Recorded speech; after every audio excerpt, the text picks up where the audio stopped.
ফেব্রুয়ারিতে মানে আজকে আপনাদের টাকাটা ব্যাংকে পৌঁছে যাবে। নমস্কার সম্মানীয় দর্শকবৃন্দরা, আজ পয়লা ফেব্রুয়ারি আজকে থেকে কিন্তু আপনাদের লক্ষ্মীর ভাণ্ডার সহ বৃদ্ধ ভাতা, বিধবা ভাতা, প্রতিবন্ধী ভাতা প্রকল্পের টাকা ছাড়ার কাজ শুরু হলো। মুখ্যমন্ত্রী মমতা বন্দ্যোপাধ্যায় সরাসরি লাইভে টাকা ছাড়লেন। তো টাকা ছাড়ার কাজ কিন্তু শুরু হয়ে গিয়েছে আজকে থেকেই।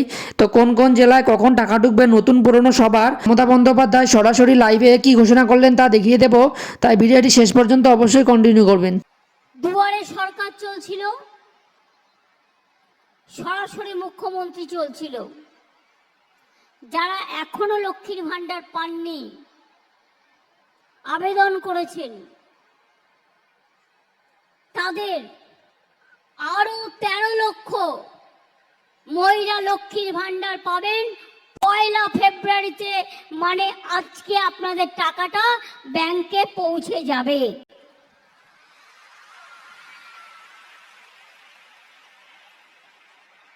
এছাড়া প্রায় 10 লক্ষ মানুষ বার্ধক্য ভাতা পাবেন, আজ থেকে টাকা পৌঁছে যাবে। আরো 1,04,000 মহিলা বিধবা ভাতা পাবেন, আজ থেকে টাকা পৌঁছে যাবে। তো বন্ধুরা, আপনারা শুনতেই পারলেন মুখ্যমন্ত্রী মমতা বন্দ্যোপাধ্যায় কী ঘোষণা করলেন। যারা যারা নতুন পুরনো গত দুয়ারে সরকার ক্যাম্পে লক্ষ্মীর ভাণ্ডার প্রকল্পের জন্য আবেদন করেছিলেন, সেরকম 13 লক্ষ মহিলাকে আজকে থেকেই তাদের ব্যাঙ্ক অ্যাকাউন্টে লক্ষ্মীর ভাণ্ডার প্রকল্পের টাকা ঢুকিয়ে দেওয়া হবে। এর পাশাপাশি 10 লক্ষ বার্ধক্য ভাতা ও 1,04,000 মহিলাকে বিধবা ভাতার টাকা তাদের ব্যাঙ্ক অ্যাকাউন্টে আজকে থেকেই ঢুকে যাবে। তো যেহেতু আজকে থেকে টাকা ছাড়া শুরু হয়েছে, সেহেতু আজকে যদি আপনার টাকা না ঢুকে তো 2-1 দিনের মধ্যে আপনাদের অ্যাকাউন্টে সেই টাকা ঢুকে যাবে। চিন্তার কোনো কারণ নেই।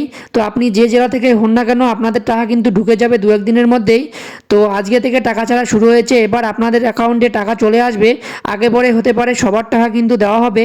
প্রত্যেক জেলায় ধাপে ধাপে টাকা ঢুকবে। তো আজকে যদি আপনি টাকা না পেয়ে থাকেন, তাহলে অপেক্ষা করুন, 2-1 দিনের মধ্যে আপনার টাকা আপনাদের ব্যাঙ্ক অ্যাকাউন্টের মধ্যে ঢুকে যাবে। চিন্তার কোনো কারণ নেই।